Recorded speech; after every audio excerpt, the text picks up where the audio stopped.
rohani kita adalah Rasulullah Sallallahu Alaihi Wasallam.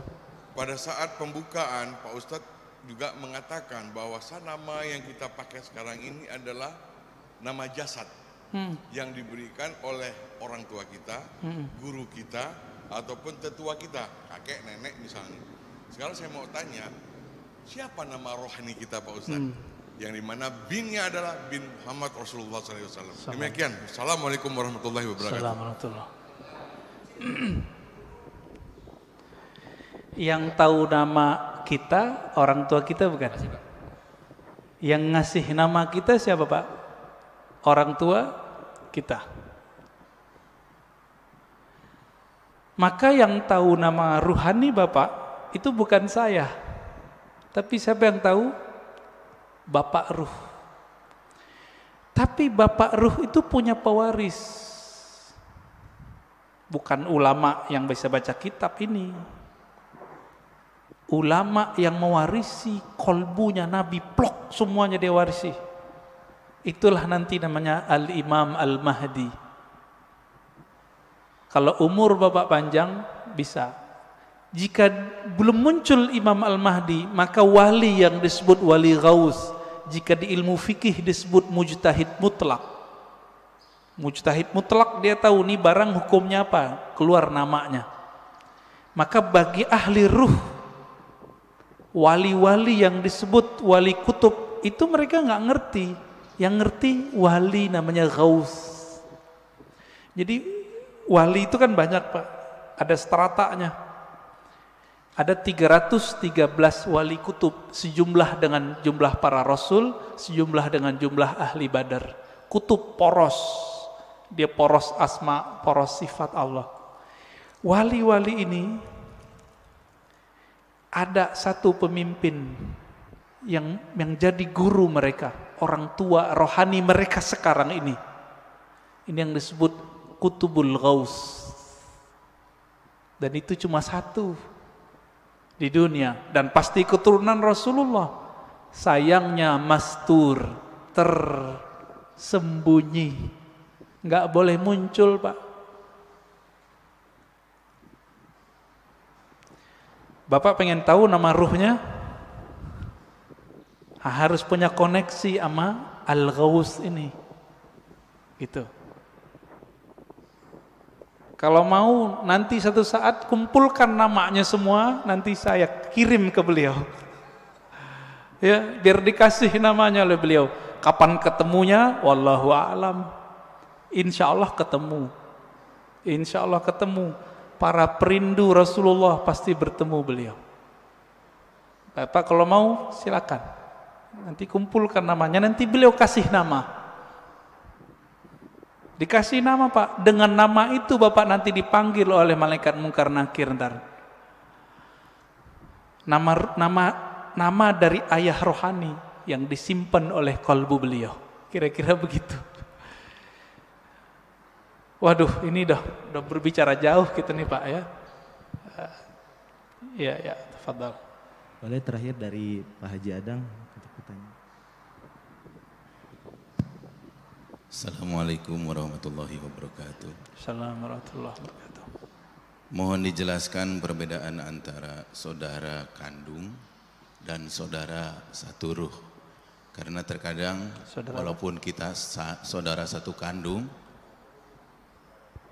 saudara kandung dan saudara ruh. Karena yang terjadi di dunia ini, sungguh pun kita saudara satu kandung, tapi mungkin jarang ketemu, banyak perbedaannya. Berbeda walaupun tidak satu kandung, kita sering ketemu dan banyak persamaannya. Yeah. Kemudian mohon dijelaskan juga perbedaan pendengaran ruhani dan pendengaran jasmani, penglihatan ruhani dan penglihatan jasmani. Terima kasih. Ya. Beda saudara kandung secara jasad Pak ya, dengan saudara ruh. Dalilnya surat Al-Hujurat, innamal mu'minuna ikhwah. Sesungguhnya orang beriman itu bersaudara. Loh, babenya siapa? Ya, bapaknya siapa? Itulah Rasulullah, Abul Mukminin, bapaknya orang beriman. Maka istri Nabi disebut Ummul Mukminin. Tapi kan kita nggak manggil Nabi Abul Mukminin, padahal itu nama beliau sebenarnya. Disebut lebih tepat Abur Ruh. Saudara ruh ini itu diketahui dari syahadat, Pak, dan pengenalannya kepada Bapak Ruh. Dan yang meniupkan roh tidak dicipta, Pak.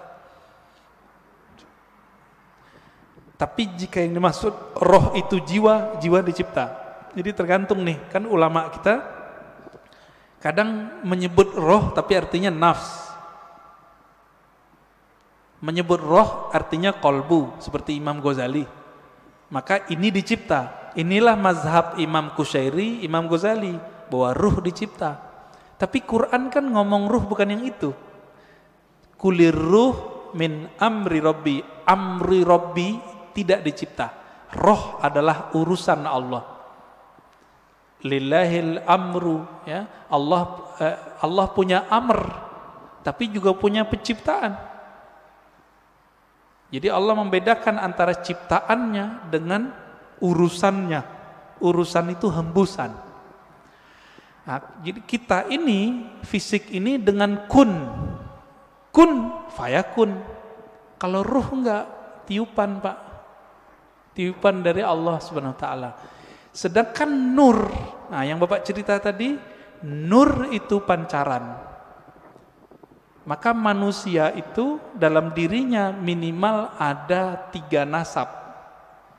Ada nasab jasad, ada nasab nur, ada nasab ruh.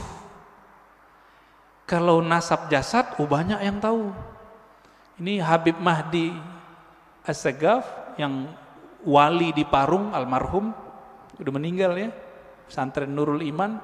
Itu dia berangkat ke Masjidil Haram, duduk di pintu apa gitu ya, tiba-tiba ada orang nyapa, kamu si anu ya, bin sampai ke Rasulullah. Itu nama jasad, silsilah jasad, bisa diketahui oleh banyak wali. Banyak wali bisa tahu, Pak. Tapi kalau nasab nur, nasab ruh, cuma Nabi yang tahu. Karena kolbu Nabi diwariskan nanti isi ilmunya ke Imam Al-Mahdi, maka beliau tahu, Pak, nanti. Tapi nantinya udah nggak lama loh, Pak ya. Jangan dikira 100 tahun lagi, enggak. Ini COVID ini sudah penanda kalau ini sudah dekat. Negara udah banyak yang kolab, Pak, sekarang. Bener nggak? Biasanya virus itu ya nggak nyampe setahun hilang. Udah setahun 2 tahun hilang. Kalau ada wali yang doa, kan wali nggak mau doa, Pak. Jadi wali-wali nggak berani doa, ya Allah angkatlah virus, nggak berani. Su'ul adab. Allahnya berkehendak ada virus, kita mau virusnya diangkat, sopan nggak? Maka mereka sekarang cuma ridho dengan apa yang ada. Itu wali. Jadi mohon maaf, kalau bapak-bapak ini ngotot, ya Allah angkatlah virus, jangan maksa Allah dong ya. Kalau kita mengerti kehendak Allah, Allah belum berkehendak virus ini berangkat. Apa yang kita katakan? Ya Allah, berikan aku kesabaran, ridhoi kami.